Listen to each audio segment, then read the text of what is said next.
Nggak masuk akal rasanya ya. Kok bisa ada SMA, tamat SMA lagi kan? Jadi dia ingin mengesankan bahwa UTS Insert Sydney itu mungkin S2-nya. Rasanya it doesn't make sense, nggak masuk akal tiba-tiba ada 2 ijazah SMA atau setara SMA for what? Ya, tiba-tiba sekolah secondary school di Singapura setingkat SMP, wah aneh bin ajaib. Orang udah tamat SMP ke SMP meneh. Jadi agak kacau nih record pendidikannya ya.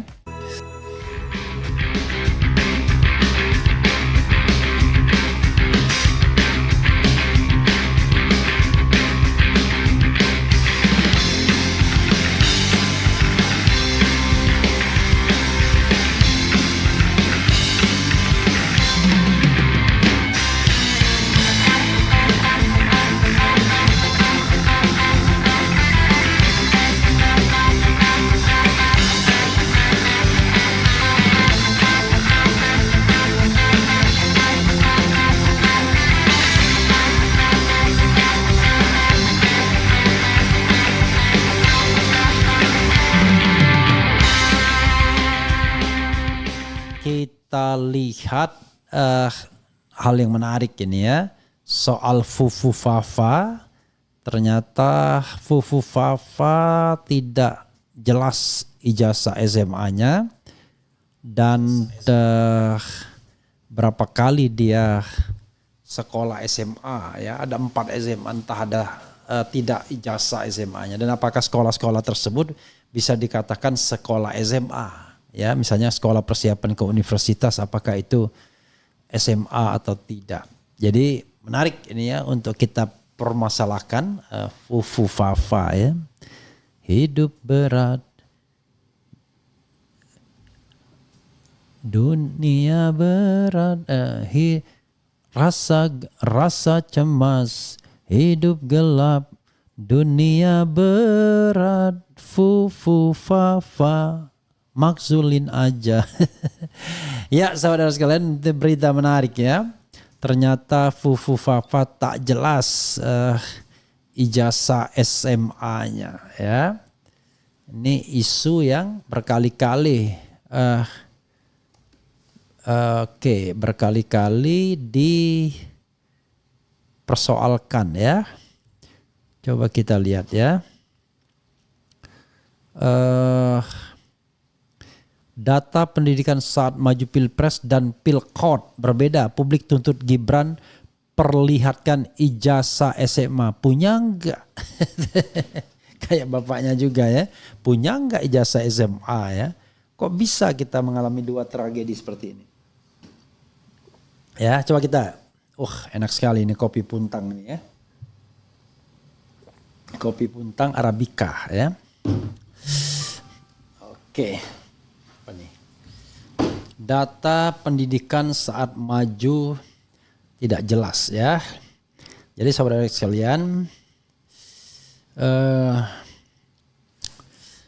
Fufu Fafa ini lama-lama diinikan juga nih. kena dolar kuning juga nih kan. Oke. Riwayat pendidikan Gibran Rakabuming menjadi sorotan dan perbincangan hangat di media sosial. Dirinya dituding memiliki 2 data berbeda ketika maju sebagai calon wakil presiden Indonesia dan calon wali kota Solo. Cuitan mengenai data pendidikan Gibran Rakabuming ini diunggah ke laman X oleh akun @zai34562 dan menjadi viral dalam waktu singkat. Cuitan ini menuai berbagai reaksi dari netizen di media sosial tersebut. Oke, kita minum dulu sambil ngopi ya. Lumayan ya. Terima kasih rekan Marwan Batubara yang sudah memberikan kopi puntang ini ya. Akun ini menyebut jika Gibran Rakabuming diduga menjalani pendidikan di 4 SMA berbeda, yaitu SMA Santo Yosef di Solo, SMA Kristen di Solo, SMA Orchid Park Secondary School di Singapura, dan SMA UTS Insert yang berada di Australia. Data yang ia ajukan sebelum maju ke Pilpres dan Pilkot ini rupanya berbeda. Ketika maju sebagai calon wakil presiden Indonesia, Dirinya mengaku merupakan lulusan Orchard Park Secondary School di Singapura dan UTS Insert yang berada di Sydney, Australia. Bayangkan. Gak masuk akal rasanya ya. Kok bisa ada SMA, taman SMA lagi kan? Jadi dia ingin mengesankan bahwa UTS Insert Sydney itu mungkin S2-nya. Rasanya it doesn't make sense, gak masuk akal tiba-tiba ada 2 ijazah SMA atau setara SMA, for what? Ya. Di sisi lain ketika maju sebagai calon wali kota Solo, Gibran Rakabuming mengaku hanya menjalani pendidikan SMA di UTS Insert di Sydney, Australia pada tahun 2004 hingga 2007, 3 tahun di sini ya. Bayangkan. Perbedaan data ini membuat netizen penasaran mengenai ijazah SMA Gibran. Luar biasa ini. Gibran menjalani SMA 4 kali. Ini ada X-nya ya, akun X-nya. SMA Santo Yosef Solo, SMA Kristen Solo, SMA Orchard Park Secondary Schools Singapura, SMA UTS Insert Australia. Mana ijazah SMA Gibran? Punya gak? Ya, kira-kira berani nggak ini ya? Kalau nggak berani ya susah ya. Jadi anggota DPR itu harus peka terhadap ini ya. Ijazah Jokowi tidak pernah diklarifikasi. Ini ijazah Gibran juga ya. Dia masuk kuliah di MDS Singapura pada 2007 dan lulus 2010. Sebelum kuliah, dia menempuh sekolah menengah atas SMA di UTS Insert Sydney, Australia dari 2004 hingga 2007 ya. Jadi di MDS itu juga nggak jelas juga ini institusinya ya. Saat calon wali kota, ini saat calon wali kota ya. Saat calon presiden, SMA, jadi cuma SMA doang ya. Jadi SMA Orchard Park Secondary School Singapura 2002-2004, kemudian SMA lagi UTS Insert Sydney 2004-2007, kemudian MDIS Singapura 2007-2010, nggak jelas ya MDIS itu. Apa gelarnya, apakah itu sekolah benar atau enggak ya. Begitu ya sobat daerah sekalian. Jadi ngapain SMA 2 kali ini. Oke. Kita lihat saja nanti ya. Kita lihat saja nanti. Jadi sobat daerah sekalian, saya mau bersantai-santai ya sambil ngopi, sambil membaca, dan hopefully you are okay with me ya. Oke, coba kita bacakan komentar sobat RH sekalian terkait dengan hal ini. Memang agak aneh kalau orang kemudian menjalankan SMA sampai 4 kali, itu bingung kita ya. Karena biasanya ya kalau dia misalnya kelas 2 ya kelas 2 ngulangnya, masa ngulangnya dari kelas 1 lagi ya. Jadi Santo Yosef sama SMA Kristen tuh ngapain? Nah itulah, karena itu harus need to be clarified ya, need clarifications. Pertama, kelihatan hebat karena bantuan teman-teman Bapak E. Waduh, partainya harus tahu itu. Mau dibahas sampai kita mati pun percuma bang, gak akan diproses.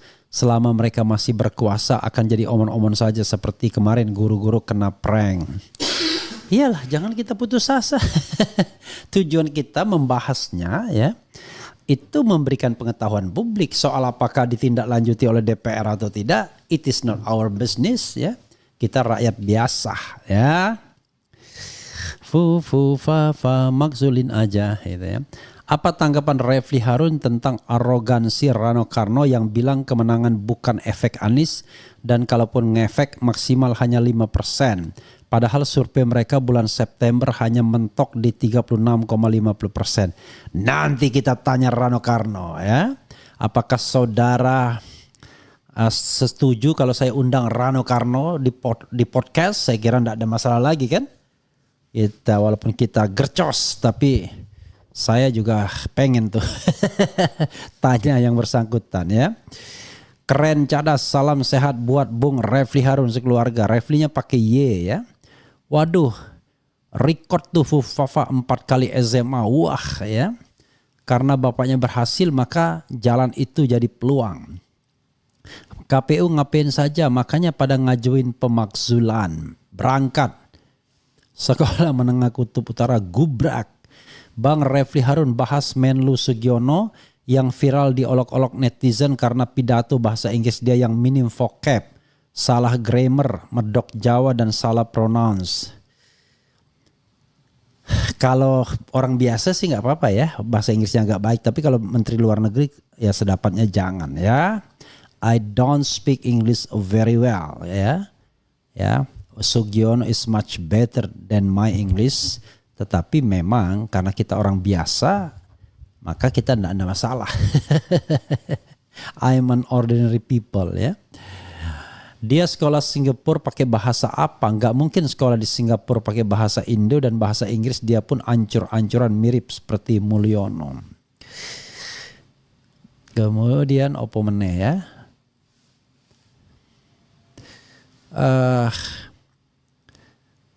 Minta topinya. Wah, saya aja dikasih. Minta kepada sahabat saya di New York sana ya. Makasih Lia ya. Itu dipotong ya apa yang diucap Rano Karno. Kalau mau fullnya dibocor halus gitu ya. Kemudian mungkinkah doi narkoboy? I don't know exactly ya. Sama dengan bapaknya ijazahnya nggak jelas. Bung RH, secondary school di Singapura setingkat SMP di Indonesia. Nah, ini tambah lagi kacau, tambah lagi runyam ya. Kalau dia pernah SMA di Indonesia, Santo Yosef dan SMA Kristen di Solo sana, tiba-tiba sekolah secondary school di Singapura setingkat SMP, wah aneh bin ajaib. Orang udah tamat SMP kok SMP meneh. Jadi agak kacau nih record pendidikannya ya. Kemudian gimana ya penegakan hukum ini adil? Ya berdoa saja ya. Kalau tidak mau berjuang berdoa saja. Ya. Kapan Gibran dimakzulkan nih Pak RH? Lama amat sikap DPR, mana saya tahu ya. My job is just to inform you ya kan, that Gibran has problem with his high school certificate ya kan. Tetapi apakah kemudian akan ditindaklanjuti dengan pemakzulan atau tidak, like I said many times, it is not my business ya, it is DPR business ya. Sebenarnya urusan kita juga sih, tetapi maksud saya kita harus tahu garis demarkasi kita ya. Kemudian harus diusut ijazahnya ya. Kalau memang gak ada ijazah SMA-nya harus dilengserkan jadi wapres. Masih banyak anak bangsa yang pintar dan berintelektual dari S1 sampai S3. Wapres rasa lurah, lulusan SMP bisa diukur kualitas skillnya miris. Udah pecat aja jadi wakil presiden dari awal, udah masalah dia itu. We walk the talk, not only talk the talk. Apa maksudnya ini Ki? Ya saudara sekalian, itu saja ya.